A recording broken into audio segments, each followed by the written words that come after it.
14 જૂને જે વરસાદ આવ્યો હતો તેનું નુકસાન જોઈ લ્યો. કેટલું બધું નુકસાન કર્યું.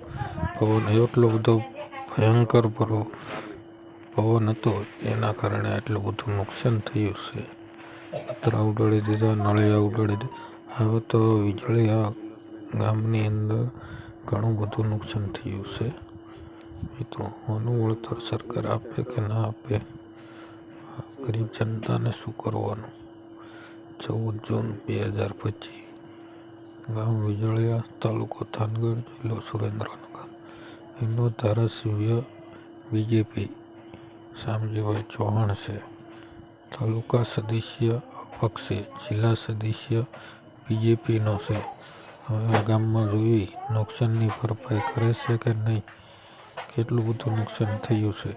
ખરેખર તો નુકસાનની ભરપાઈ સરકારને કરવી પડે, કાયદેસર કરવી પડે. એટલે બધી જુઓ કેટલું બધું નુકસાન થયું છે.